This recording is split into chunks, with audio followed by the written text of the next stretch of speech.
World War Z de Max Brooks. Lu par Nimue. Guerre totale. À bord de l'USS Holokai, au large d'Hawaï. Le Jeep Glider 7 ressemble plus à un avion à triple fuselage qu'à un mini-sous-marin. Je suis couché sur le ventre dans la coque tribord et j'observe l'extérieur à travers l'épaisseur du nez transparent. Le pilote, le premier maître Michael Choi, me fait signe depuis la coque centrale. Choi est un vieux de la vieille, sans doute le plongeur le plus expérimenté de l'UASN, l'unité d'assaut sous-marine de la Navy. Ses tempes grisonnantes et ses pattes d'oie contrastent violemment avec son enthousiasme presque adolescent. Alors que le navire d'assistance nous descend vers les eaux agitées du Pacifique, je décèle une légère trace de phrasé à la surfeur tu vois le mec, dans la façon de parler de Choi, malgré son apparente neutralité. Ma guerre à moi, elle n'est pas terminée. Pire, elle s'intensifie. Tous les mois, on étend un peu plus nos opérations. On améliore le matériel et on recrute du personnel. On dit qu'il y a encore entre 20 et 30 millions de zombies sur Terre. Certains échouent sur les plages, d'autres sont pris dans les filets des pêcheurs. Impossible de bosser sur un puits offshore ou sur un câble transatlantique sans tomber sur un nid. C'est pour ça qu'on plonge. On les traque, on les repère, on les suit et on prévoit leurs mouvements pour donner l'alerte. Nous heurtons la surface avec une certaine violence. Choi sourit, vérifie ses instruments et change de canal radio pour échanger quelques mots avec le navire d'assistance. L'écume donne à l'eau une coloration blanchâtre devant mon dôme d'observation, puis laisse la place à un bleu profond à mesure que nous nous enfonçons. J'espère que vous n'allez pas me poser des questions sur l'équipement de plongée, ni sur les combinaisons anti-requins et toutes ces conneries, hein. Parce que là, ça n'a vraiment rien à voir avec ma guerre. Les fusils harpons, les pétards de rappel et les filets à zombies. Là, je ne peux rien pour vous. Si vous voulez du civil, parlez aux civils.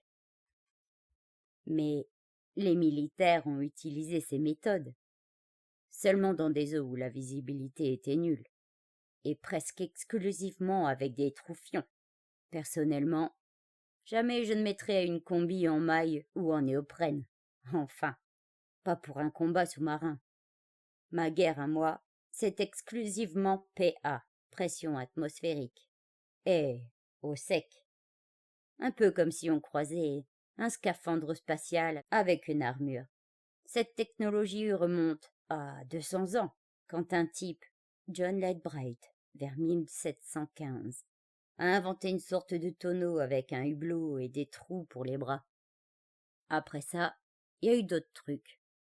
Le Tritonia et le Nefeldkunk, par exemple. Ils ressemblaient à ces robots qu'on voit dans les vieux films de science-fiction des années 50, vous savez, Robbie le robot, tous ces conneries. Mais tout ça, c'est devenu obsolète quand on a inventé le... Ça vous intéresse vraiment ce que je raconte là? Oui, continuez. Bon, ok. Alors tout ce matériel est devenu obsolète quand on a inventé le scaphandre autonome. Mais il a fait son comeback quand il a fallu descendre très profond. Vraiment très profond, sur des plateformes pétrolières. En fait, la pression augmente proportionnellement à la profondeur. Et plus la pression augmente, plus la plongée en scaphandre autonome devient dangereuse, à l'air ou au mélange. Il faut passer plusieurs jours, parfois des semaines entières en cloche de décompression. Et si, pour une raison ou pour une autre, on remonte trop vite en surface, c'est parti pour les bens, les moutons, les bulles d'azote dans la circulation et le cerveau. Et je ne vous parle même pas des maladies de décompression à long terme. Les névroses osseuses, toutes ces saloperies qui saturent votre organisme, parce que la nature n'en avait jamais prévu autant. Il s'arrête de parler pour vérifier ses instruments. Non, la façon la plus sûre de plonger, d'aller profond et d'y rester longtemps, c'est d'enfermer le plongeur dans une coquille à pression atmosphérique. Il désigne l'engin dans lequel nous nous trouvons. Comme ici, quoi. En sécurité, tranquille, exactement comme à la surface. Du moins, pour notre organisme. C'est ça, un SPA. Et seul l'air, la nourriture et la résistance de la coquille limitent sa profondeur et son temps de plongée. Comme un sous-marin personnel, en quelque sorte. Submersible. Un sous-marin, ça peut rester des années en plongée, en recyclant son air et en produisant sa propre énergie. Le submersible, par contre, n'effectue que des plongées courtes, comme pendant la Seconde Guerre mondiale, ou comme maintenant là. Dehors, la lumière décroît, et l'eau prend une coloration d'un bleu beaucoup plus profond. La nature même du SPA en fait une arme idéale pour le combat en eau profonde et en eau trouble. C'est une sorte d'armure après tout. Attention, hein, ça n'enlève rien aux combinaisons traditionnelles, les combis anti-requins, les mailles, tout ça.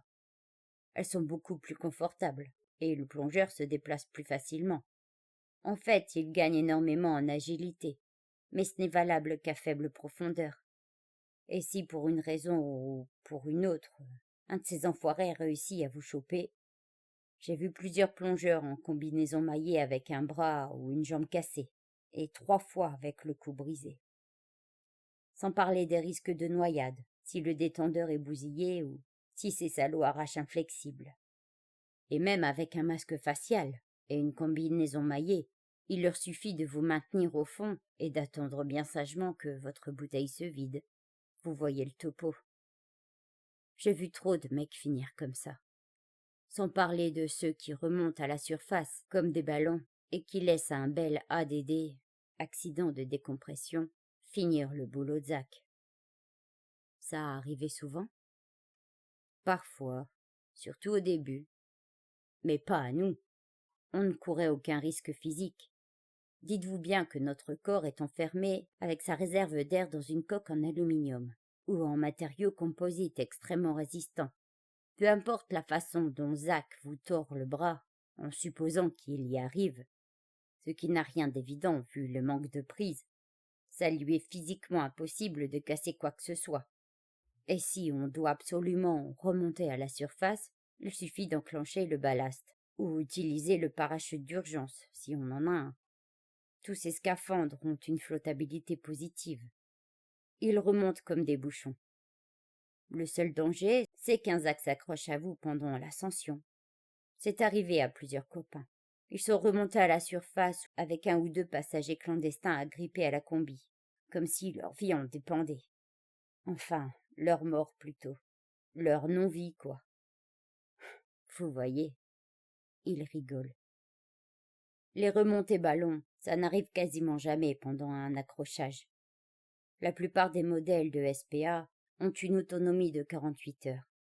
Peu importe le nombre de zombies qui nous épinglent au fond, peu importe si on se retrouve coincé dans une épave ou pris dans un vieux filet, pas de panique.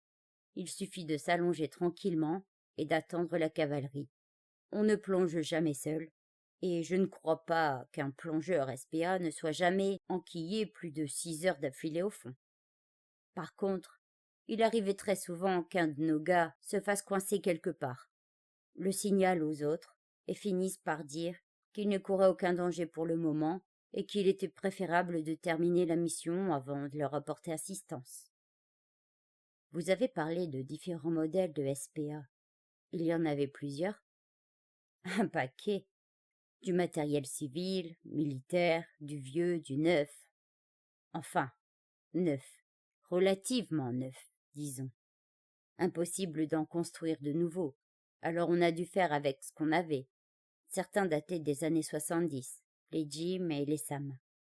Je m'estime heureux de ne pas avoir dû bosser avec. Ils ont des hublots, et pas des dômes, du moins sur les premières séries, pour étanchéiser les articulations, rien d'autre. J'ai connu un mec, un Anglais, du SBS, le Social Boat Service, l'équivalent anglais des nageurs de combat. Il avait des cloques de sang partout sur l'intérieur des cuisses, là où les joints du gym lui écrasaient la peau. Des sacrés plongeurs, les gars du SBS. Mais je n'aimerais pas être à leur place. Nous, on avait les 3 modèles de l'US Navy. Le Hard Suite, 1200, le 2000 et le Mark l'Exor Suite. Celui-là, c'était mon préféré. L'Exo. On parlait de SF, science-fiction tout à l'heure. Ce scaphandre a un look d'armure anti-thermite mutante d'outre-espace. Il était beaucoup plus fin que les 2 autres modèles et tellement léger qu'on pouvait même nager avec. C'était ça le plus gros avantage, surtout par rapport au Hard Suite et à tous les autres SPA. La possibilité d'opérer au-dessus de l'ennemi sans propulseur compensait largement le fait qu'on ne puisse plus se gratter. Les Hard Suites étaient si gros qu'on parvenait à se dégager les bras dans la cavité centrale pour prendre du matériel. Mais là, non. Quel genre de matériel? Lampe, caméra, vidéo, sonar portatif. L'Hard Suite, c'était parfaitement autonome. Alors que les exos se présentaient comme une version light. On n'avait pas à se préoccuper des écrans ou de la bonne marche du système de navigation avec les exos. Et puis, on n'était pas distrait par tous ces bitoniaux et ces témoins. Les exos, c'était propre et simple. On se concentre sur l'arme et sur ce qu'il y a devant soi. Et quel genre d'arme utilisiez-vous? Au début, on avait des M9, une sorte d'APS russe modifié, en plus cheap. J'ai dit modifié, parce qu'aucun SPA ne possède quelque chose qui ressemble à une main. On avait soit des griffes à 4 doigts, soit des pinces industrielles. Ça marchait très bien d'ailleurs. Attraper une tête de jet et appuyer. Mais on ne pouvait absolument pas s'en servir pour tenir un fusil. On nous les avait fixés sur l'avant-bras et on tirait en appuyant sur un bouton. Il y avait un viseur laser pour nous simplifier la visée et des cartouches à air comprimé pour tirer des tiges en acier de 12 cm. Petit problème, ça ne marchait bien qu'à faible profondeur. Là où on évoluait, nous, ils implosaient comme des œufs. 1 an plus tard, on a eu des modèles beaucoup plus efficaces, le M11, conçu par le même mec qui avait inventé le Hard Suite et l'Exo. J'espère qu'il a ramassé une pelletée de médailles, celui-là, parce qu'il nous aura sacrément simplifié la vie. Seul souci, le destre, estimé que ça coûtait trop cher à produire. Il répétait sans arrêt que nos pinces et nos outils coupants suffisaient largement pour s'occuper de la majorité des zombies, et qu'on verrait ensuite. Et qu'est-ce qui les a fait changer d'avis? Troll. On était en mer du Nord. On réparait une plateforme norvégienne d'extraction de gaz, et tout à coup, ils étaient là. On s'attendait bien à une attaque. Le bruit et la lumière des sites industriels en attirent toujours au moins une poignée, mais on ignorait qu'il y en avait autant dans les parages. Une de nos sentinelles a donné l'alerte. On s'est tous précipités vers lui, et là, on s'est fait submerger, littéralement. C'était vraiment horrible, un corps à corps sous-marin. La vase se soulève d'un coup, et la visite tombe à 0 en 2 secondes. C'est comme si on se battait dans un verre de lait. Les zombies ne se contentent pas de mourir quand on les touche. Ils se désintègrent. Vous imaginez? Des fragments d'os, de bouts de viande, de dents, des organes, de la cervelle, tout ça mélangé dans la vase et qui tourbillonne autour de vous. Dire que les gamins maintenant, ils... Et merde, voilà que je me mets à parler comme mes vieux. Mais c'est vrai, quand même, tous ces mômes, la nouvelle génération de plongées SPA, ils ont des Mark III et IV avec le SDZ-V intégré, système de détection zéro visibilité, un sonar à fausse couleur et des objectifs à intensification de lumière. L'image est transmise sur un écran tête haute directement sur le dôme, exactement comme dans un Zing. Ajoutez-y une paire d'écouteurs stéréo et vous avez un sacré avantage sensoriel sur Zach. Nous, on n'avait vraiment pas autant de raffinement. Et à l'époque, on plongeait en exo. On voyait que dalle. On n'entendait que dalle. Et quand un Z essayait de nous choper par derrière, On ne s'en rendait même pas compte. Pourquoi? Parce que l'un des principaux problèmes du SPA, c'est la totale absence de sensation de toucher, heart sweet, coque rigide. On ne sent rien à l'extérieur, même si un jet s'accroche à vous.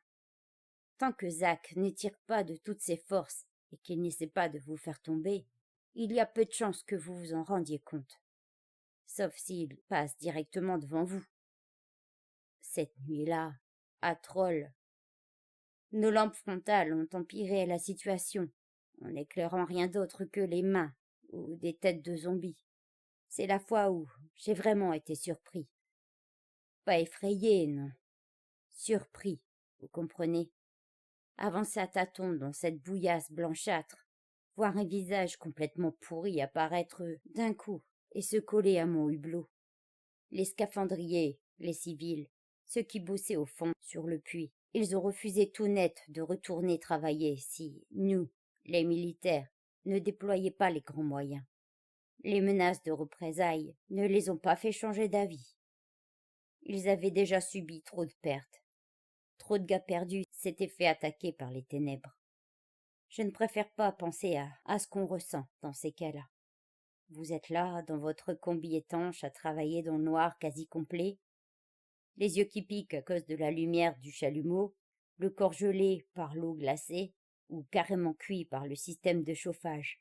Et là, soudain, vous sentez des dents, des doigts, des griffes, vous tentez de vous dégager, appeler à l'aide, de vous battre, ou même nager, alors qu'en surface, ils essaient de vous remonter.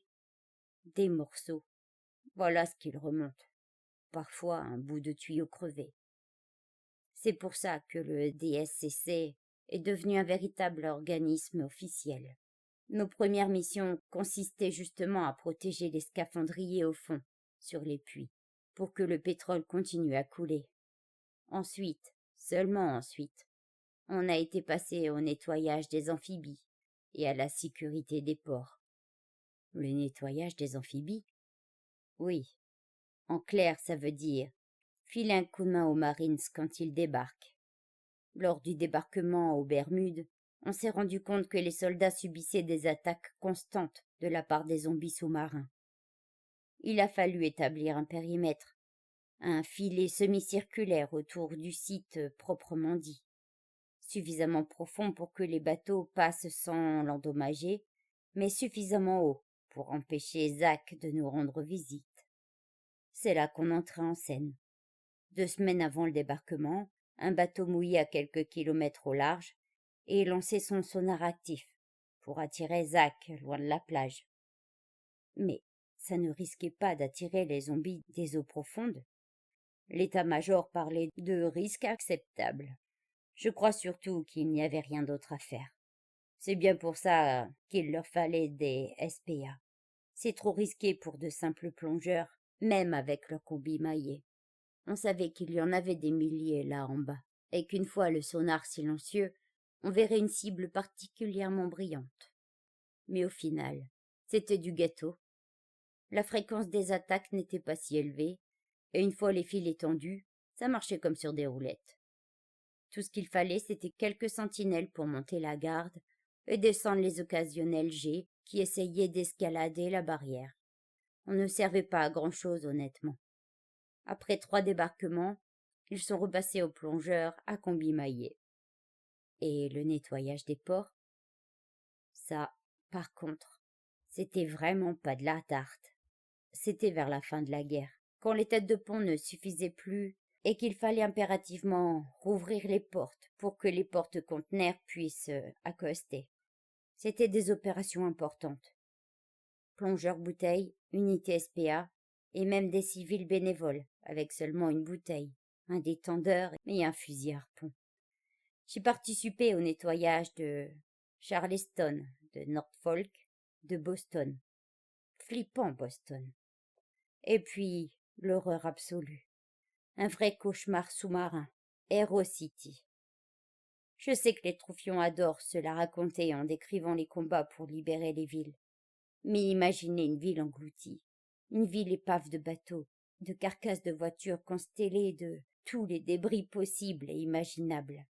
Pendant l'évacuation, alors que beaucoup de porte-conteneurs essayaient de dégager autant de place que possible. La plupart ont balancé leur cargaison par-dessus bord. Canapés, fours micro-ondes et des vêtements, des montagnes de vêtements. Les écrans téléplasma se cassaient d'un coup sec quand on marchait dessus. Je me suis toujours dit que c'était comme piétiner des squelettes. Et puis je voyais Zach derrière chaque sèche-linge, chaque climatisateur rouillé. Parfois c'était juste mon imagination, mais parfois non. Le pire c'était quand on devait nettoyer une épave. Il y en avait toujours une ou deux dans les eaux du port, et certaines, comme celle du Frank Cable, s'étaient plantées juste à l'entrée. Avant qu'on le renfloue, il a d'abord fallu le nettoyer compartiment par compartiment. C'est la seule fois où je me suis senti lourd et maladroit en exo. J'ai dû me cogner la tête sur chaque écoutille. La plupart étaient bloqués par des débris. On y allait au chalumeau, soit dans la porte elle-même, soit carrément entre les ponts et les coursives. La plupart étaient bouffés par la corrosion d'ailleurs. Je découpais une cloison juste au-dessus de la salle des machines du Cable, quand le pont s'est effondré d'un coup, juste derrière moi. Avant que je réalise quoi que ce soit, ils étaient partout. Il y en avait des centaines, partout dans la salle des machines. J'ai été totalement englouti, noyé parmi les bras, les jambes et des morceaux de viande. Si je devais avoir un cauchemar récurrent, j'en ai pas un. Je vous dis ça comme ça. Mais si je devais en avoir un, je peux vous dire que ce serait exactement la même situation, à poil. Vous voyez le topo? Je suis étonné par la rapidité avec laquelle nous atteignons le fond. Ça ressemble à un désert rocailleux, baigné d'une lueur blanchâtre et fantomatique.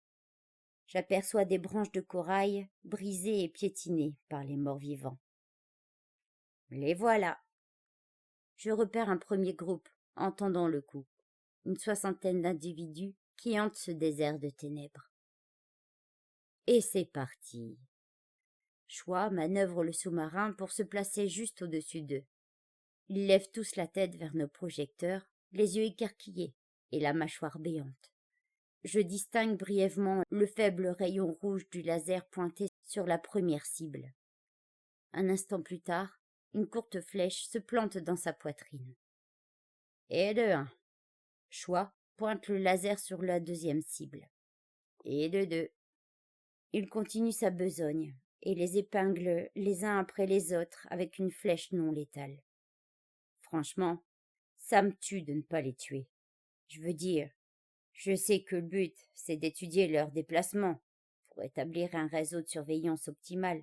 Mais quand même, si seulement on avait des moyens de tous les éliminer. Il tire pour la 6e fois. Le zombie ne se rend même pas compte du petit trou qui apparaît dans son sternum. Comment ils font pour tenir le coup? Rien n'est plus corrosif que l'eau salée. Ces jets-là, ça fait longtemps qu'ils auraient dû se dissoudre complètement. C'est ce qui est arrivé à leurs fringues, d'ailleurs. Tout ce qui est organique, les fringues, le cuir. Les silhouettes en contrebas sont toutes quasi nues. Et si leurs fringues disparaissent, pourquoi pas eux, bordel? À quoi c'est dû? À la température qui règne à cette profondeur? À la pression? À cette profondeur, le système nerveux humain est réduit en purée, en principe. Il ne devrait même pas pouvoir tenir debout, sans même parler de marcher ou de penser, quelle que soit la façon dont ils pensent. Comment ils font? Je suis sûr qu'un mec haut placé connaît la réponse. Et s'il la ferme, c'est que... Une petite lumière clignote brusquement sur son écran de contrôle et interrompt son discours. Tiens, regarde-moi ça. Je regarde dans mon propre écran. Les signaux sont incompréhensibles. Il y en a un très très chaud, si vous voyez ce que je veux dire. Regardez le compteur de rad. Il doit venir de l'océan Indien, un Iranien ou un Paki, ou peut-être même de cette corvette Chicom qui a coulé à pic vers Manihi. Qu'est-ce que vous en dites? Il tire une nouvelle fléchette. Vous avez de la chance. C'est l'une de nos dernières plongées de reconnaissance en pilotage manuel. Le mois prochain, on passe tous au ROV, 100% Remotely Operated Vehicle, sous-marin télécommandé. Ça a créé une belle polémique, non? L'usage des ROV pour les combats sous-marins. Ça n'est jamais arrivé. La Sturgeon General, vieux surnom civil du commandant actuel du DSCC, avait bien trop d'influence. Jamais elle n'aurait laissé le Congrès nous transformer en robots. Mais certains de leurs arguments étaient valables, n'est-ce pas? Quoi? Des robots plus efficaces que les plongeurs SPA? Mon cul, ouais. Tout leur conneries, là. Limiter les pertes humaines. N'importe quoi. On n'a jamais perdu qui que ce soit en plongée. Jamais. Et le mec dont il parlait sans arrêt, là, Chernov, il a été tué après la guerre, sur la terre ferme. Il a été blessé, il s'est évanoui sur les rails du tram. Enfoiré de politicard. Peut-être que les ROV coûtaient moins cher, mais je peux vous assurer qu'ils ne sont pas meilleurs que nous. Et je ne parle pas d'intelligence artificielle. Je vous parle d'instinct, d'estomac, d'initiative. Tout ce qui fait de nous des êtres humains à part entière. C'est bien pour ça que je suis toujours là, moi. Pareil pour le Sturge, et pour tous les autres vétérans qui plongeaient pendant la guerre. Nous autres, on continue parce qu'il le faut.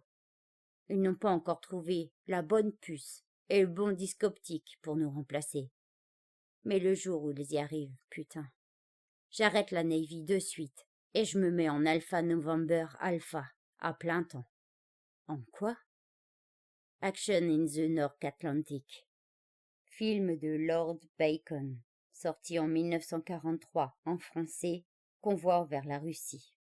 Vous savez, ce vieux film de guerre en noir et blanc avec Bogart. Il y a un mec dedans, Alan Hale Sr., le père de l'acteur qui jouait le skipper dans Gulligan's Island, série américaine diffusée entre 1964 et 1967. En français, L'île aux naufragés. Je pose mes bagages et je m'installe pour de bon. Québec, Canada. Aucune enceinte ne protège la petite ferme. Pas de barre aux fenêtres, ni de verrou sur la porte. Quand je demande au propriétaire s'il ne se sent pas un peu trop vulnérable, il ricane et continue son repas. André Renard, le frère du célèbre Émile Renard, m'a expressément demandé de ne pas divulguer le lieu de sa retraite. Je me contrefous des morts, déclare-t-il sans sourciller, et encore plus des vivants. Ce Français s'est installé ici, juste après l'arrêt des hostilités en Europe de l'Ouest. Et malgré les invitations répétées du gouvernement français, il n'est jamais rentré au pays.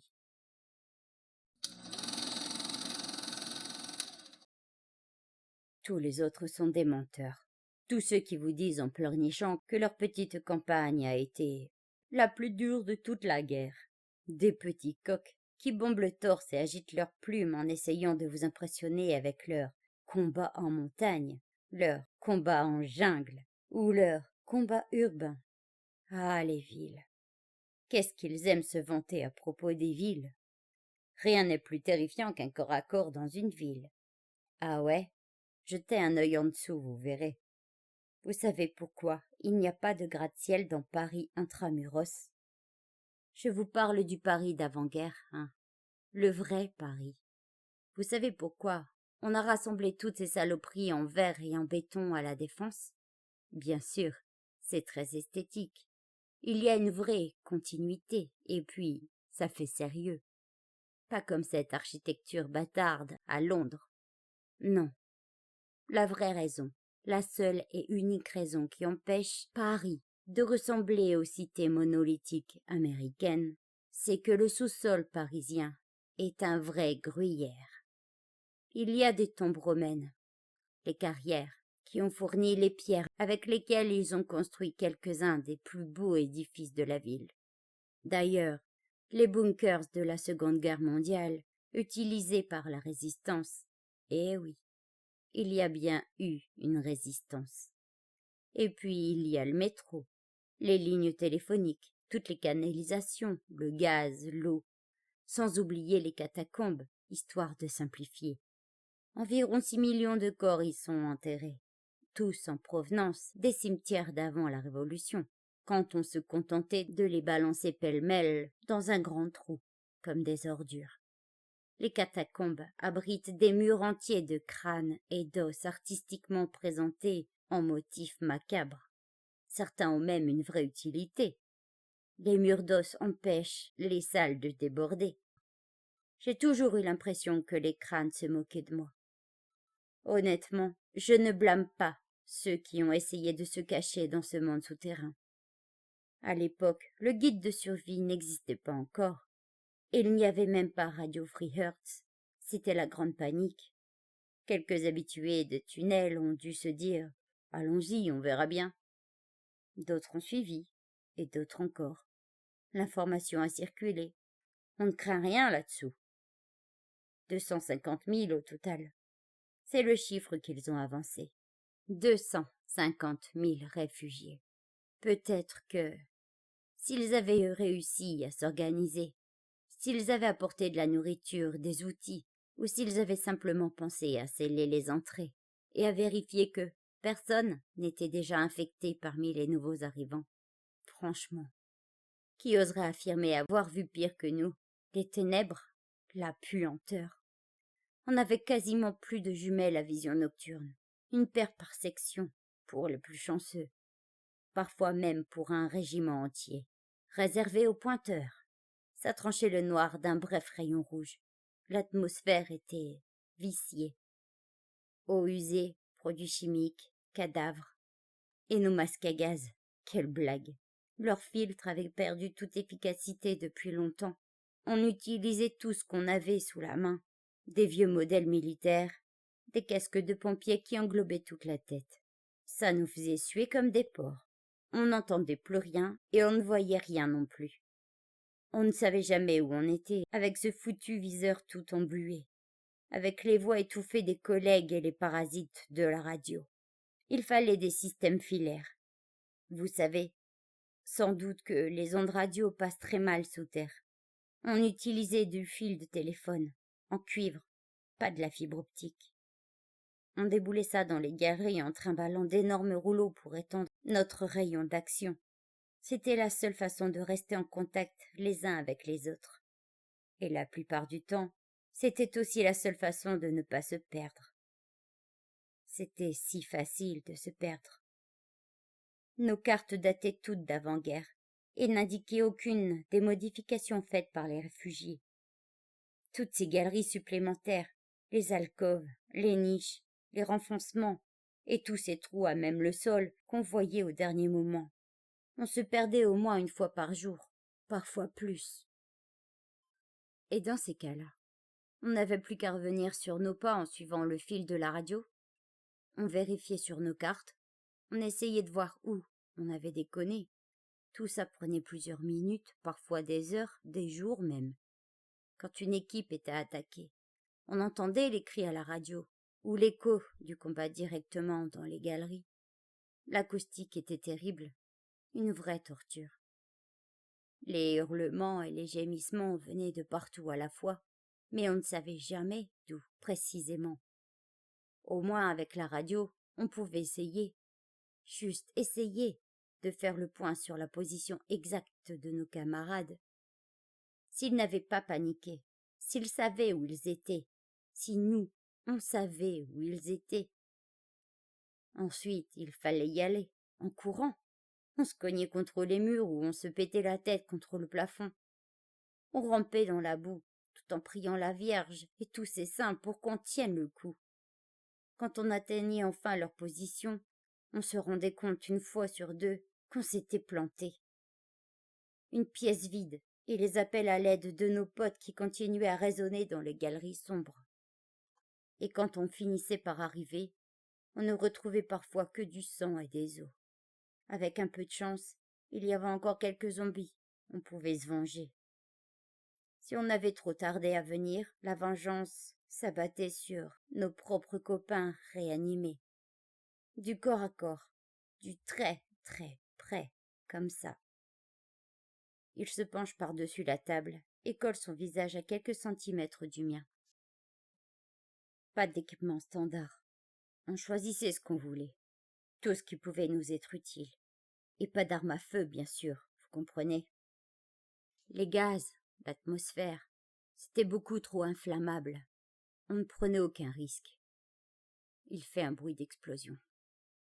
On avait quand même des Beretta Greccio, une carabine italienne à air comprimé. C'était le modèle adulte d'une carabine à plomb pour gamins. On avait, 5 coups, 6 ou 7 à bout portant, une excellente arme. Mais on en manquait cruellement. Et il fallait faire extrêmement attention. Si on loupait son coup, si une balle ricochait contre la pierre, s'il y avait la moindre étincelle, des galeries entières ont explosé, comme ça, ensevelissant les hommes sous des mètres cubes de débris. Parfois c'était une boule de feu qui les brûlait sur le pied et leur incrustait la marque sur le visage.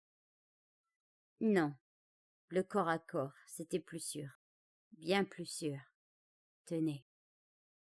Il se lève et me montre quelque chose accroché à la cheminée. Le manche de l'arme est encastré dans une boule semi-circulaire en acier.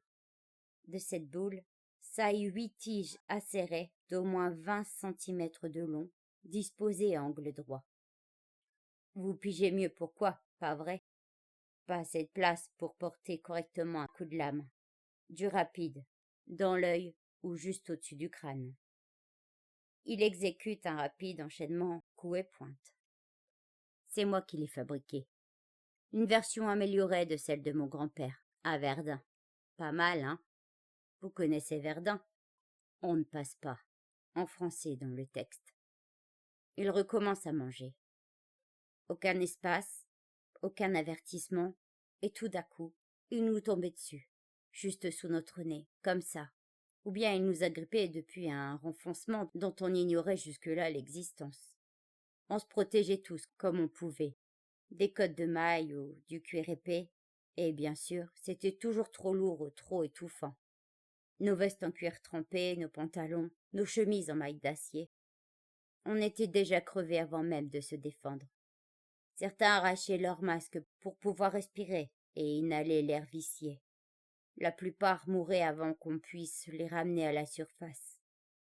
Moi, j'avais des jambières, des protections, ici. Il montre ses coudes. Des gants en cuir et en mailles de fer.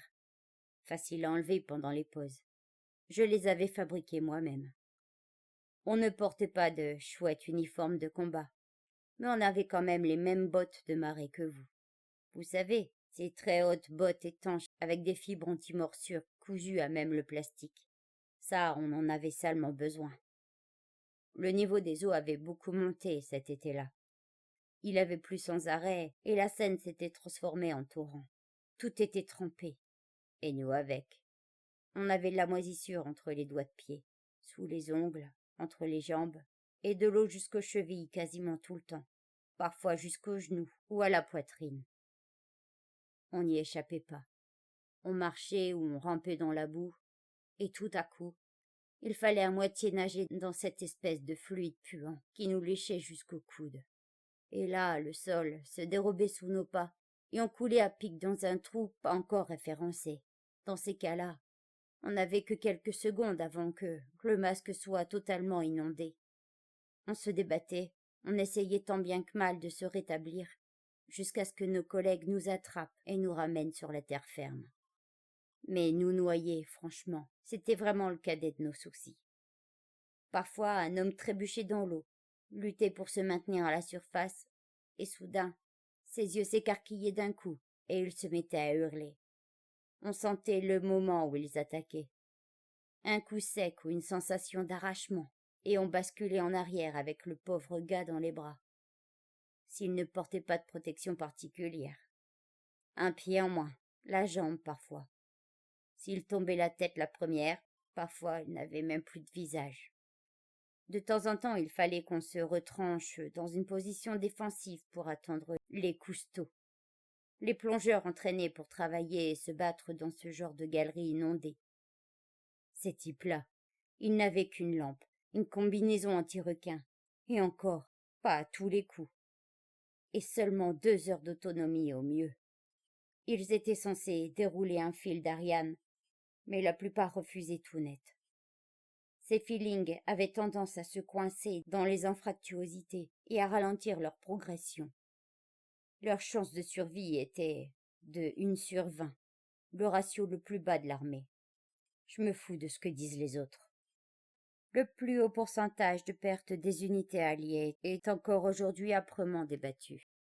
Ça vous étonne qu'ils aient tous automatiquement reçu la Légion d'honneur? Et tout ça pourquoi, au fait? 15 000 morts ou disparus, et pas seulement les cousteaux. Nous aussi, nous tous, tout le monde. 15 000 morts en 3 mois.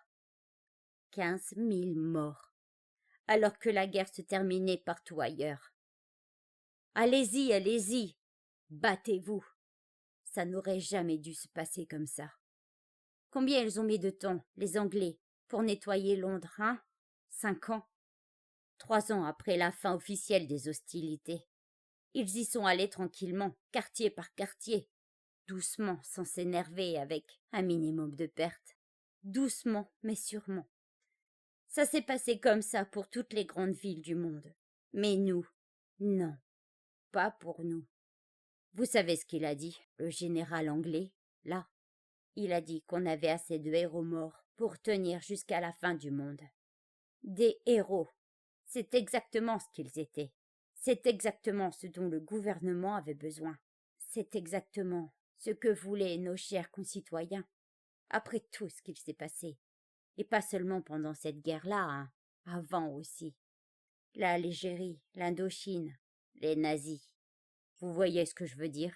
Vous comprenez? Le chagrin et la pitié. Nous, on a bien compris le discours de votre président. Reconquérir la confiance, tout ça. On l'a beaucoup mieux compris que les autres. On avait besoin de héros, de noms nouveaux et de nous racheter une liberté. L'ossuaire, les carrières de Port-Mahon, l'hôpital. Notre plus remarquable succès, l'hôpital. Les nazis l'avaient construit pour y enfermer les malades mentaux. Voilà ce que dit la légende. Ils les ont emmurés vivants et les ont laissés crever de faim. Pendant la guerre des zombies, on s'en est servi comme infirmerie pour les gens qui venaient juste de se faire mordre, pour la plupart, alors qu'on comptait de plus en plus de réanimés, et que le nombre de survivants déclinait aussi vite que la lumière de leur torche électrique.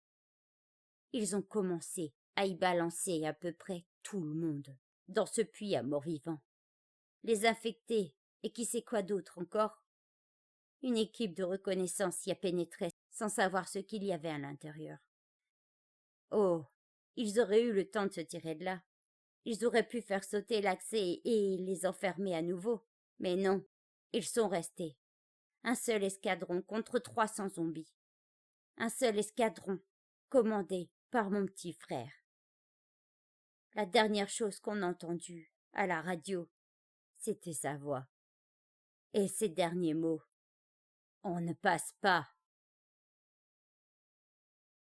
Denver, Colorado, États-Unis.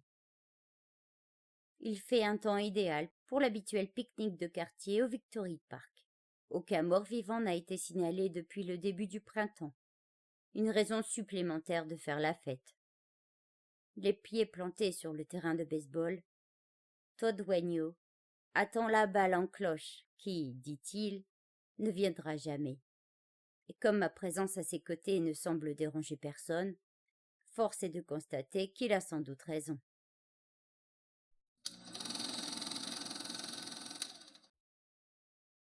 Ils ont appelé ça la route vers New York.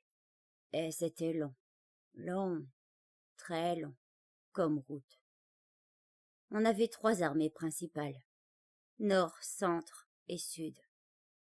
La stratégie générale, c'était d'avancer ensemble à travers les grandes plaines, traverser le Midwest et nous séparer aux Appalaches.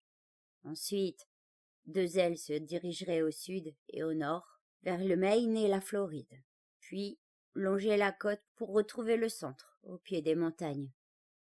Ça nous a pris 3 ans. Pourquoi autant de temps? Raye la mention inutile, mon pote.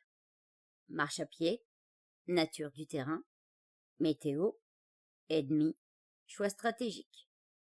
Le plan d'ailleurs, c'était d'avancer sur 2 lignes continues, l'une derrière l'autre, du Canada à l'Aztlan. Non, au Mexique. C'était pas encore l'Aztlan.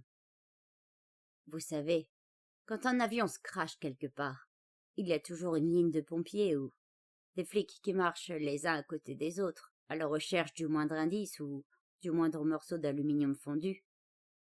Et tout le monde avance en même temps, vraiment lentement, histoire de passer chaque centimètre carré au peigne fin. Eh bien, c'était nous. On a retourné chaque caillou des Rocheuses à l'Atlantique.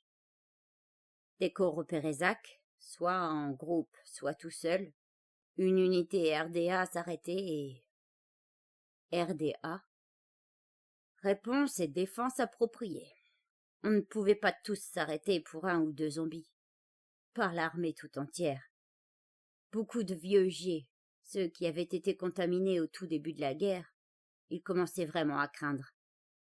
Tout dégonflé comme ça, avec le crâne qui apparaissait par endroits et les os qui perçaient à travers la peau. Certains n'étaient même plus capables de tenir debout, et ceux-là, il fallait les avoir à l'œil. Ils rampaient sur le ventre vers nous, où ils se contentaient de gigoter, face contre terre. Une section faisait halte, un peloton, parfois toute une unité. Ça dépendait du nombre de zombies. Suffisamment pour tous les abattre et assainir la zone d'engagement, en tout cas. On comblait immédiatement le trou laissé par l'unité RDA dans la ligne principale par le même nombre de soldats de la 2e ligne, 1,5 km en arrière. Comme ça, la ligne ne se brisait jamais. On a joué à saute-mouton à travers tout le pays. Et ça marchait. D'ailleurs, pas de problème, mais putain que c'était lent. La nuit aussi nous ralentissait. Dès que le soleil se couchait, peu importe comment on se sentait ou la nature du terrain, rideau, jusqu'à l'aube. Et puis, il y avait le brouillard. Je ne savais pas que le brouillard pouvait être aussi épais à la campagne. J'ai toujours voulu demander pourquoi à un climatologue, un type dans le genre. On s'asseyait par terre, visibilité zéro, et puis de temps en temps, les chiens se mettaient à aboyer, ou un homme plus bas sur la ligne criait « Contact ». On entendait les gémissements et puis les silhouettes apparaissaient. C'était pas évident de rester calme et concentré en attendant qu'ils arrivent. J'ai vu un film une fois, vous savez, ce documentaire, Lyons Row, produit par Forrester Film de la BBC. La voix off disait que l'armée britannique n'en finirait jamais de nettoyer l'Angleterre à cause du brouillard. Il y a un moment où on voit un accrochage. Enfin, on voit juste des éclairs qui jaillissent, des flingues et quelques vagues silhouettes qui s'écroulent. Franchement, il n'avait même pas besoin de rajouter cette musique flippante. Reprise instrumentale de How Soon Is Now, composée à l'origine pour Morrissey et Johnny Marr, et enregistrée par les Sims. Là, moi, j'étais tout blanc rien qu'à regarder. Ça nous a aussi pas mal ralenti de devoir nous aligner avec les autres pays, les Mexicains et les Canucks. Aucune de ces armées n'avait assez de main-d'œuvre pour assainir intégralement leur pays. Le deal, c'était qu'ils nettoient leurs frontières pendant qu'on s'occupait de l'intérieur de notre propre pays. Dès que les États-Unis seraient pacifiés, on leur procurerait tout ce dont ils auraient besoin. Ça a été le point de départ de l'armée internationale de l'ONU. Mais moi, on m'avait démobilisé depuis longtemps, à ce moment-là. Tout ce que je connaissais, c'était « Dépêche-toi! Attends! Rampe !» Tout ça sur du terrain difficile ou dans des zones urbaines. Ah tiens, si vous voulez parler des moments les plus chauds dans votre rapport, essayez les combats urbains. La stratégie était toujours la même, encercler la zone cible. On installait des défenses semi-permanentes. On se renseignait au maximum avec les satellites et les unités K. Ensuite, on faisait tout notre possible pour attirer Zach. On y allait quand on était absolument certain que personne d'autre n'allait sortir. Intelligent, sûr et plutôt facile. Mais oui, bien sûr. La zone cible. Quelqu'un peut m'expliquer où elle commence, en fait? Les villes n'avaient plus de limites, vous savez. Elles grandissaient et s'étalaient en un gigantesque réseau urbain. Madame Ruiz, une de nos médecins, elle appelait ça le remplissage. Avant la guerre, elle bossait comme agent immobilier. Elle nous a expliqué que les propriétés les plus intéressantes étaient situées entre deux villes. Saloperie de remplissage. On a appris à les haïr, ces zones, ça oui. Pour nous, ça voulait dire nettoyer Banlieue-Land, rue par rue, avant même de pouvoir envisager d'établir un périmètre de sécurité. Des fast-foods, des drive-in, des centres commerciaux et des kilomètres d'entrepôts pourris, de zones artisanales à la con, à perte de vue. Même en hiver, impossible de se la couler douce. Mais j'étais dans l'armée nord. Au début, on s'est dit qu'on était vernis. 6 mois par an, on ne croiserait aucun jet actif. 8 mois même, étant donné le climat, à l'époque. Je me disais, super, dès que la température passera sous 0, on jouera les éboueurs, point barre. On les trouve, un petit coup de lobo, on les marque pour le nettoyage de la zone au printemps, pas de problème. C'est à moi qu'on aurait dû flanquer un bon coup de lobo. Et dire que je croyais que le seul méchant c'était Zach. Il y avait des Kisling, comme les vrais, mais actifs en hiver. Du coup, on avait des unités de vérification humaine avec nous, un genre de brigade animalière améliorée. Ils faisaient de leur mieux pour tirer une fléchette sur tous les Kisling qu'on croisait, avant de les attacher et de les envoyer en HP. À l'époque, on croyait encore qu'on pouvait les guérir. Les sauvages, ça par contre, c'était beaucoup plus problématique. Beaucoup d'entre eux n'étaient plus des gamins désormais, mais des ados, des adultes parfois. Ils étaient rapides, malins, et s'ils décidaient de se battre au lieu de foutre le camp, ça vous foutait la journée en l'air. Les VH, essayaient de les calmer à coups de fléchettes, mais évidemment, ça ne marchait pas à chaque fois. Quand un sauvage de 100 kilos vous charge comme un malade, quelques gouttes de tranquillisant ne vont pas l'arrêter net avant qu'il vous tombe sur la gueule. Pas mal de VH ont sévèrement morflé. Certains sont rentrés chez eux dans un sac plastique. L'état-major a dû intervenir et assister à une escorte de fantassins pour chaque VH. Si la fléchette ne suffisait pas à le calmer, nous, on y arriverait. C'est dingue le boucan que ça peut faire, un sauvage, avec une balle paille dans le bide. Les bleus des VH avaient du mal avec ça. Mais il faut dire que c'étaient tous des bénévoles. Tous accros à la vie humaine, vous savez. Toute vie mérite qu'on la sauve, etc. Mais l'histoire leur a donné raison finalement. Quand on voit le nombre de mecs qui ont réussi à plus ou moins guérir, tous ceux sur lesquels on n'avait pas tiré à vue, s'ils en avaient eu les moyens, ils se seraient mis à sauver la faune par-dessus le marché. Mais le pire, mon pote, c'était les meutes d'animaux sauvages. Ça, c'était vraiment flippant.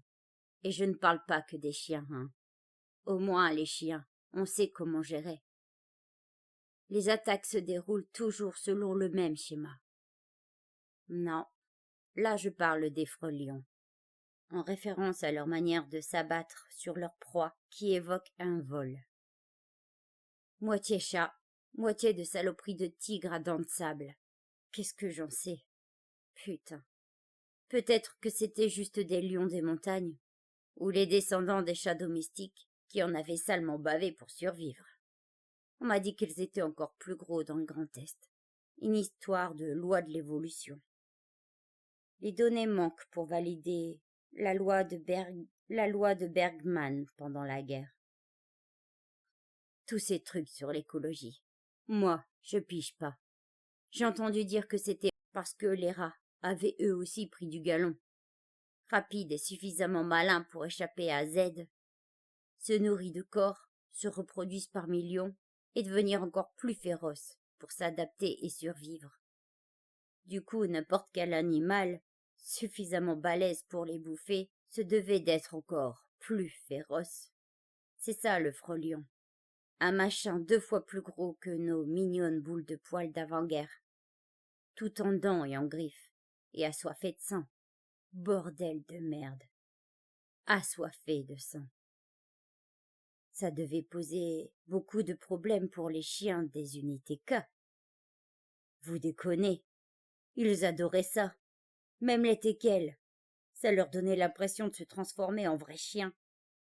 Non, je parle de nous, là. Ils nous sautaient dessus depuis les toits, les arbres. Ils ne chargeaient pas comme les kleps sauvages. Non, non. Ils la jouaient tranquille. Ils attendaient le bon moment. On n'avait même pas le temps d'attraper notre arme. Un jour, pas loin de Minneapolis, mon unité nettoyait un centre commercial. J'étais juste devant la vitrine de Starbucks, et tout à coup, il y en a 3 qui m'ont sauté dessus depuis le couloir.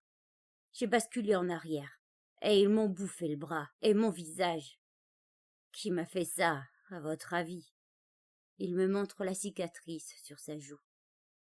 La seule véritable victime ce jour-là, ça a été mon pantalon. Entre l'uniforme anti-morsure et l'armure qu'on portait tous, la veste, le casque, ça faisait si longtemps que je n'en avais pas mis. C'est dingue comme on oublie à quel point c'est inconfortable quand on n'a pas l'habitude. Et les sauvages? Je veux dire les humains sauvages. Ils avaient parfois des armes à feu. Ils n'avaient plus grand-chose d'humain en fait. C'est pour ça qu'on les baptisait les sauvages. Mais non. L'armure, c'était pour nous protéger des gens normaux, qu'on croisait de temps en temps. Je ne parle pas des rebelles organisés, hein. Plutôt des Déhosut, derniers hommes sur Terre. Il y en avait toujours un ou 2 par ville. Un mec ou une nana qui avait réussi à survivre. Surtout aux États-Unis, d'après ce que j'ai lu. Rapport à notre sens de l'individualisme, à ce qui paraît. Ça faisait tellement longtemps qu'ils n'avaient pas vu d'être humains qu'ils nous tiraient dessus par réflexe. La plupart du temps, on arrivait à les raisonner, du moins ce qu'on appelait les RC, Robinson Crusoe, le terme poli pour désigner les plus cools. Par contre, les Déhosut, ceux-là, ils avaient un peu trop pris l'habitude de régner en maîtres sur leur territoire. Les maîtres de quoi, d'ailleurs? Des G, des Kisling et des sauvages. Mais bon, je suppose que dans leur tête tout allait bien, la belle vie même. Et voilà qu'on débarquait et qu'on foutait tout par terre. C'est pour ça que j'ai pris une balle. On s'approchait de Sears Tower, à Chicago. J'ai assez de cauchemars en réserve pour au moins 3 vies, rien qu'avec cette ville. On était en plein hiver. Le vent soufflait si fort sur le lac qu'on arrivait à peine à tenir debout. Et soudain, j'ai eu l'impression que le marteau de Thor venait de m'éclater la tête. Une balle à fusil de chasse à haute vélocité. Après ça, je ne me suis plus jamais plaint d'avoir rapporté un casque. Toute une bande, là-haut, dans la tour. Ils régnaient sur leur petit royaume, et ils ne le lâcheraient pour rien au monde. On a dû sortir l'artillerie lourde. Mitrailleuses Sow, grenades. C'est à partir de là que les Bradley ont fait leur comeback. Après Chicago, l'état-major savait parfaitement qu'on évoluait désormais dans un environnement salement hostile. On est tous revenus à l'armure corporelle et au casque, même en plein cœur de l'été. Merci la ville du vent. Chaque escouade a reçu un exemplaire du manuel de hiérarchisation des dangers. Tout était classé en fonction des probabilités, pas en dangerosité. Zach tout en bas, puis les animaux sauvages, les humains sauvages, les Kisling, et tout en haut, les Déhosut. Je sais que plein de mecs de l'armée du Sud adorent se la jouer, en racontant à quel point ils en ont bavé alors que nous, on n'avait rien à faire. L'hiver s'occupait de Zach à notre place. C'est ça, ouais. Et l'hiver, c'était pas un problème en soi, peut-être. Qu'est-ce qu'ils ont annoncé déjà, sur la baisse des températures à l'époque? 10 degrés, 15 dans certaines zones, non? Les schémas climatiques pendant la guerre ne sont pas encore officiellement validés. Ouais, tu m'étonnes qu'on se la coulait douce. Avec de la neige jusqu'aux couilles, sachant que pour chaque trou à Zach découvert, on en aurait 5 de plus au dégel. Au moins, au sud, quand ils nettoyaient une zone, c'était pour de bon.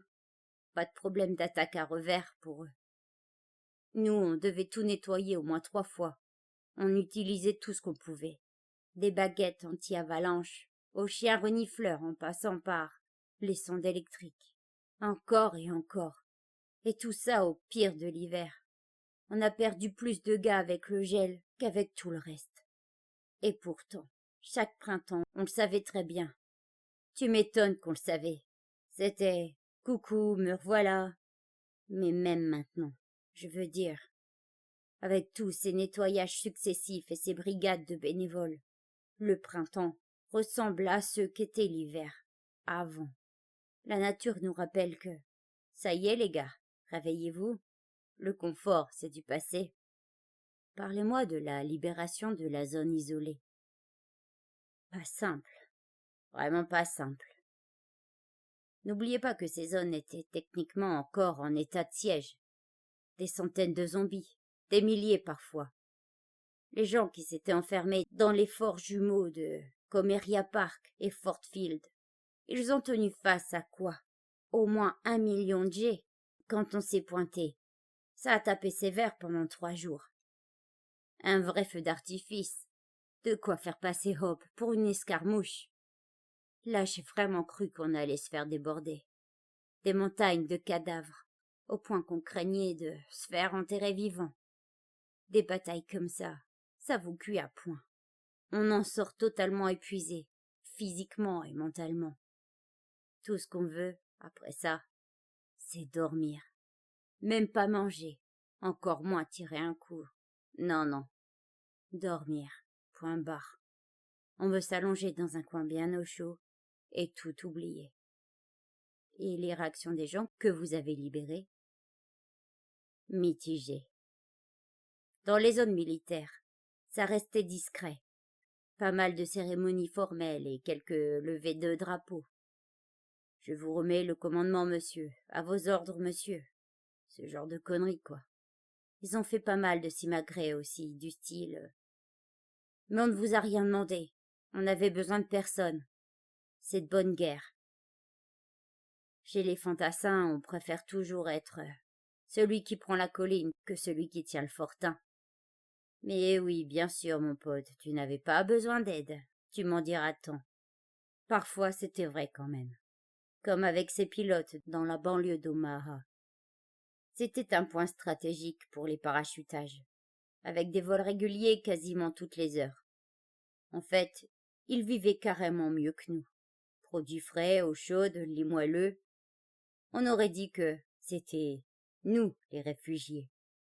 Mais bon, d'un autre côté, il y avait les troufions de Rock Island. Ils n'arrêtaient pas de nous bassiner avec ce qu'ils avaient vécu, à quel point ils avaient morflé. Pas de problème en ce qui me concerne. C'est vrai qu'ils en ont bavé. Alors on pourrait bien les laisser se la péter un peu. Je n'en ai jamais rencontré personnellement, mais j'ai entendu pas mal de trucs à leur sujet. Et les zones civiles? Là, ça n'avait plus rien à voir. On était des héros, bordel. Tout le monde criait, applaudissait sur notre passage. Ça ressemblait exactement à ces vieux films en noir et blanc, genre de la libération de Paris. Putain, on était de vraies stars. Je me suis fait des quantités de... Enfin bref. S'il y a des gamins qui me ressemblent un peu partout, entre ici et Hero City, il rit. Mais il y a eu des exceptions, non? Ouais, sans doute. Pas tout le temps, mais parfois. On croisait un mec qui faisait la gueule ou un autre qui nous insultait au beau milieu de la foule. Putain, vous avez pris votre temps, hein, bande de cons. Mon mari est mort il y a 2 jours. Ma mère est morte en vous attendant. On a perdu la moitié de la population l'été dernier. Où vous étiez, bordel, quand on avait besoin de vous? Des gens qui nous tendaient des photos, des portraits. Quand on a libéré Janesville, dans le Wyoming, quelqu'un brandissait une pancarte avec la photo d'une petite fille. Dessus, il y avait écrit « Mieux vaut tard que jamais ». Les gens à côté de lui l'ont roué coup, merde. Il n'aurait pas dû. On voyait souvent ce genre de truc. Ça maintient éveillé, même quand on n'a pas dormi depuis une semaine. En fait, on est rarement rentré dans les zones où on n'était clairement pas les bienvenus. À Valley City, par exemple, dans le Dakota du Nord, on nous a servi du Dehors les militaires, allez vous faire foutre. Vous nous avez laissé tomber. Nous n'avons plus besoin de vous. C'était une zone sécessionniste? Même pas. D'ailleurs, au moins, ils nous ont laissé entrer, non les rebelles. Ils nous accueillaient à coups de fusil. Personnellement, je ne les ai jamais vraiment approchés. L'état-major avait des unités spéciales pour les rebelles. Je les ai croisés sur la route une fois. Elles se dirigeaient vers les Black Hills. C'était la première fois que je voyais des chars depuis le début de l'offensive. Je n'étais pas super à l'aise, franchement. On savait tous comment ça finirait. On raconte beaucoup de choses sur les différentes méthodes de survie, disons douteuses, choisies par certains habitants des zones isolées. Ah ouais? Demandez-leur à eux. Vous en avez été témoin? Que dalle. Et je n'en avais pas envie. Quelques personnes ont essayé de m'en parler. Des gens qu'on venait de libérer. Ils étaient tellement bousillés à l'intérieur qu'il fallait que ça sorte, vous comprenez. Et vous, savez-vous ce qu'on leur disait? Gardez ça pour vous. La guerre est finie. Franchement, moi, j'avais déjà mon sac à porter, hein, et c'était suffisamment lourd. Et après, vous n'avez jamais parlé avec eux? Si, et j'ai lu pas mal de trucs sur leur procès. Et qu'en pensez-vous? Et merde, je ne sais rien, moi. Qui je suis, moi, pour juger ces gens? Je n'étais pas là. Je n'ai jamais eu à gérer ce genre de truc. Tout ce qu'on se raconte là maintenant, et si. Dites-vous bien qu'à l'époque, on n'avait pas le temps. On avait un boulot à terminer. Je sais que les historiens adorent raconter partout que les pertes américaines ont été tellement faibles pendant l'offensive. Faibles comparées aux autres pays, la Chine ou les Ruskov. Faibles si on ne compte pas les victimes de Zach. Mais il y avait au moins 1 million de raisons d'y passer, en cours de route, croyez-moi. Et pour les 2 tiers, on n'en parlait même pas dans le manuel. Les maladies, par exemple. Celles qui sont censées avoir disparu, genre Moyen-Âge. Vous voyez? Oui, ok. On prenait des médocs tous les jours. Pilules et injections. On mangeait bien. On faisait des check-ups réguliers. Mais il y en avait tellement de saloperies partout. Dans la boue, dans l'eau, la pluie, l'air qu'on respirait. Chaque fois qu'on entrait dans une ville, il y avait toujours au moins un mec qui dégageait, soit mort, soit planqué en quarantaine. À Détroit, on a perdu toute une section à cause de la grippe espagnole. Là, l'état-major a vraiment flippé. Ils ont collé tout le bataillon en quarantaine pendant 2 semaines. Les mines aussi. Et les pièges. Des modèles civils, ou bien ceux qu'on avait laissés derrière nous pendant la grande débandade vers l'ouest. À l'époque, ça nous semblait super comme idée. On sème sur des kilomètres et des kilomètres, et on attend que Zach saute dessus tout seul, comme un grand. Le hic, c'est que les mines, ça ne marchait pas comme ça. Ça ne fait pas sauter la totalité du corps. Une jambe, un pied, ou les bijoux de famille. Elles sont conçues pour ça. Ne pas tuer les gens, je veux dire. Mais les blesser suffisamment pour que l'armée ennemie perde du temps et dépense beaucoup d'énergie à les maintenir en vie. Comme ça, quand ils rentrent chez eux en chaise roulante, maman et papa les ont sur le dos toute la journée. Et ils finissent par se poser des questions. Comme quoi, la guerre, c'est peut-être pas une super idée. Mais Zach, lui, il s'en fout. Il n'a pas de maison et papa et maman ne l'attendent pas. Toutes ces mines conventionnelles, ils n'ont servi qu'à fabriquer des ghouls handicapés à la chaîne. Et ça nous a vraiment compliqué la tâche. C'est beaucoup plus facile quand ils tiennent debout. On les repère plus facilement. Elles ne rampent pas dans les hautes herbes en attendant qu'on leur marche dessus, comme une mine, tiens. En plus, on n'avait aucun moyen de savoir où elles étaient disséminées, leurs foutues mines. Soit les unités qu'ils avaient laissées derrière elles pendant la première retraite ne les avaient pas correctement marquées, soit elles avaient perdu leurs coordonnées exactes, soit elles n'étaient plus là pour le dire. Et puis on avait le droit à toutes ces saloperies installées pour les désossettes. Les fosses à pieux, les cartouches de fusil de chasse couplées à des détonateurs sans fil. Un pote à moi y est passé comme ça, dans un Walmart à Rochester. Il était né au Salvador, mais il avait passé toute sa vie en Californie. Vous avez déjà entendu parler de Boylan's Boys?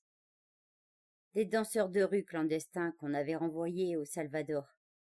Mon copain s'est retrouvé coincé là-bas, juste avant le début de la guerre. Il a réussi à traverser le Mexique, au pire de la grande panique. Tout ça à pied, avec une simple machette. Il n'avait plus de famille, plus d'amis, plus rien. Rien d'autre que son pays adoptif. Et il l'aimait tellement, son pays. Ça m'a rappelé mon grand-père, vous savez. Tous ces trucs d'immigrants. Tout ça pour finir avec une balle de calibre 12 en pleine face, probablement posée là par un désossette mort depuis des années. Saloperie de piège. Et les accidents, tiens. Ne pas oublier les accidents. La plupart des immeubles avaient été salement endommagés pendant les combats. Plusieurs années sans le moindre entretien, les chutes de neige incessantes. Les toits s'écroulaient fréquemment. Tout à coup, sans prévenir. Parfois c'était des bâtiments entiers. J'ai perdu une copine comme ça. Elle venait de repérer un mouvement suspect dans un garage abandonné. Un sauvage s'est jeté sur elle. Elle n'a tiré qu'une fois. Et ça a suffi. Je ne sais pas combien de tonnes de neige il y avait là-haut pour que le toit s'écroule. Elle était... On était proches, vous voyez. Ça nous convenait très bien comme ça.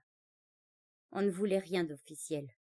En fait, je pense surtout qu'on voulait se simplifier la vie, au cas où il nous resterait quelque chose. Il regarde vers les gradins et sourit à sa femme. Ça n'a pas marché. Il se tait quelques instants et pousse un long soupir. Sans oublier les victimes psychologiques. Surtout pas. Des fois, on pénétrait dans des quartiers entièrement barricadés et on ne trouvait que des squelettes rongés par les rats. Ceux-là, il n'avait pas eu à chercher du regard un des psys de la compagnie. Je n'ai jamais réussi à prononcer correctement son nom. Docteur Chandra quelque chose. Major Ted Chandrasekhar. Quand j'ai fini par le repérer, on s'est regardé quelques secondes. Je lui ai fait le coup du « Alors Toubib, ils ont tous pété les plombs, pas vrai ?» Il a dû saisir ce que mes yeux lui demandaient, parce qu'il a souri et il a hoché la tête. Ça m'a perturbé. Je veux dire, si ceux qui débloquent ne sont pas vraiment fous, comment on sait repérer ce qu'ils sont vraiment? Notre sergent, vous la reconnaîtriez sans problème. Elle était dans la bataille des 5 universités. Vous vous rappelez cette grande nana, l'Amazone avec le cimeterre qui chantait cette chanson-là? Elle ne ressemblait pas du tout à son personnage dans le film. Ses rondeurs avaient toutes disparu et elle avait rasé ses cheveux noirs. C'était un bon sergent, le sergent Avalon. Un jour, on est tombé sur une tortue dans un champ. À l'époque, les tortues c'était aussi rare que les licornes. On n'en croisait jamais. Les yeux d'Avalon ont pétillé, comme ceux d'une gamine. Elle a souri. Elle ne souriait jamais. Je l'ai entendu murmurer quelque chose à la tortue. Du vrai charabia. Miteik, Oyasen. J'ai appris par la suite que ça voulait dire toute ma famille, on la quota. Je ne savais même pas qu'elle avait du sang sioux. Elle ne parlait jamais d'elle. Et là, d'un coup, le docteur Chandra a débarqué. Il lui a passé le bras autour des épaules, comme il faisait à chaque fois. Il lui a dit d'une voix douce « Venez, sergent, on va prendre un café. » C'était le jour où le président est mort. Lui aussi, Il a dû entendre une petite voix lui dire « Allez, mec, laisse tomber. Maintenant, tout va bien. » Ça a foutu un sacré bordel. Personne ne pouvait le remplacer. Pas un mec comme ça. Ça m'a fait de la peine. D'autant que j'étais un peu dans la même situation désormais. À Valognes, à Chess, c'était moi le sergent. Et même si on s'approchait de la fin des hostilités, il restait tellement de batailles à livrer sur la route, tellement de gens sympas à qui dire au revoir. Le temps qu'on atteigne Yonkers, j'étais le dernier à avoir fait Hope. Le dernier. Je ne sais pas trop ce que j'ai ressenti comme ça, à croiser toutes ces vieilles carcasses rouillées, les tanks abandonnés, les camionnettes écrabouillées, les restes humains. Je ne sais même pas si j'ai ressenti quoi que ce soit, en fait. On n'a pas le temps de penser quand on est sergent. Trop de nouvelles têtes à surveiller. Je sentais presque les yeux du docteur Chandra me sonder. Il n'est jamais intervenu. Il ne m'a jamais fait sentir que quelque chose ne tournait pas rond. Quand on a embarqué sur les quais de l'Hudson, on a quand même réussi à se regarder quelques secondes. Il a juste souri et il a hoché la tête. J'y étais arrivé,